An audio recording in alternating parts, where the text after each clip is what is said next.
Hello, my darklings. Today, we're diving into something deliciously unsettling: psychopathy. You've all heard the word before. Movies, crime shows, internet horror stories. But here's the thing, what you think you know is probably wrong. Most people imagine a psychopath as a wild-eyed killer dripping with blood lurking in the shadows. That's Hollywood's fantasy. The reality is far quieter, far more dangerous. In truth, most psychopaths aren't hiding in dark alleys. They're sitting in bright offices. They're shaking hands, smiling for cameras, running companies, running countries. They don't need a knife. They have influence. They have charm. They have the kind of confidence that makes you lean in without realizing it. And that's the first trap. They seem normal, sometimes even better than normal. They're charismatic, magnetic, the kind of person who can make you feel like the most important human in the room, while quietly calculating how to use you. Psychopathy isn't just about violence. It's about control. It's about seeing people as pieces on a board, tools, assets, resources. And the truly dangerous part, they don't feel guilt. They don't feel shame. They don't lose sleep at night. To them, it's all just strategy. I've heard something interesting, my darklings. That we're all psychopaths, at least a little. Is that true, Sensei? In a way, yes. Psychopathy isn't a switch you flip on or off. It's a spectrum. Everyone has traits: coldness under pressure, the ability to manipulate, the willingness to cut someone off without regret. In small doses, those traits can help you survive. They can even make you stronger. Think of it like this: when you refuse to feel guilty for saying no, when you make a decision based on logic instead of emotion, when you put your own needs above someone else's, that's a fragment of psychopathy at work. Most people have those moments. But for a true psychopath, that's the default. There's no switch to turn off. So, yes, technically you have a little of it. Maybe 1%, maybe 5%. The difference is, you still feel, you still care. They don't. And that's why they win more than you. Except you, Elizabeth. You're at least 95% psychopath already. Good, that means I'm almost perfect for you. And how do we recognize a psychopath? I mean, you should know that perfectly, Sensei, if I'm, as you say, the perfect textbook example. Recognition isn't about the big flashy signs you see in movies. It's about patterns that hide in plain sight. First, they charm, instantly. Not with kindness, but with precision. They say exactly what you want to hear, because they already know what it is. Second, they don't react like you do. Someone cries, someone panics. They stay calm, always, even when it's unnatural. That calm is not peace, it's calculation. Third, they collect weaknesses.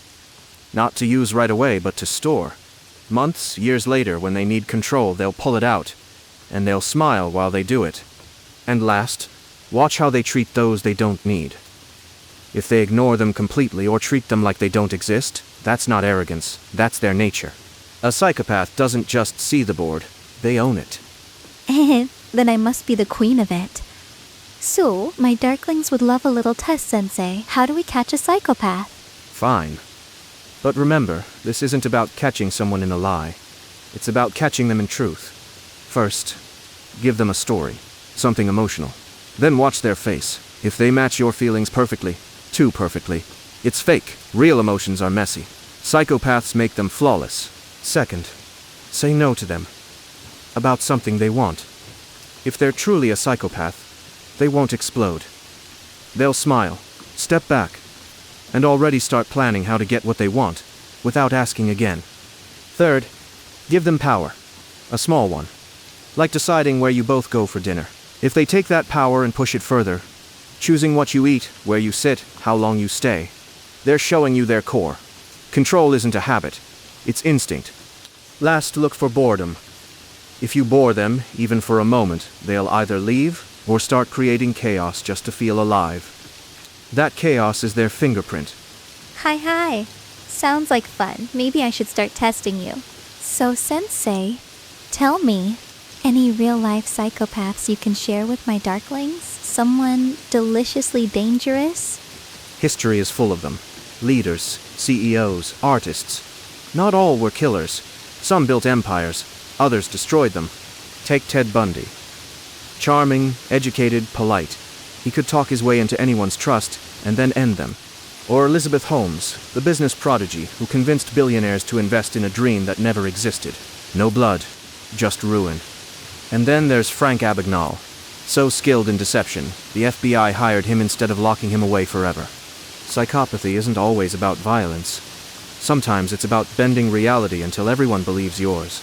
And now, it's time for Elizabeth. My darklings, let me tell you about a man I once knew. He wasn't famous, not rich, not powerful in the way you think, but he had something sharper, the ability to see through people like glass. At first, he was the perfect neighbor, always smiling, always helping. He'd bring groceries for the old lady next door, fix a broken fence for a single mom. Everyone loved him, everyone trusted him, and then people started owing him favors. Little things, borrowed money, a ride to the city, watching their kids for an afternoon, and slowly, those favors became chains. Miss a payment? He'd hint to your boss about something you'd rather keep hidden. Say no to him? Suddenly, the whole neighborhood turned against you. No one could prove anything, but everyone obeyed him. The scariest part? He never raised his voice, never made a threat. He just looked at you, and you knew you were already his. Hey, some predators don't need teeth, my darklings. They only need your trust. My darklings, have you ever heard of Ted Bundy? I bet some of you have. He was handsome, charming, polite, the kind of man parents would trust to walk their daughter home. He studied law, spoke softly, smiled often, and yet he was one of the most infamous serial killers in history. Dozens of women disappeared, many never found. He didn't scare them into his car.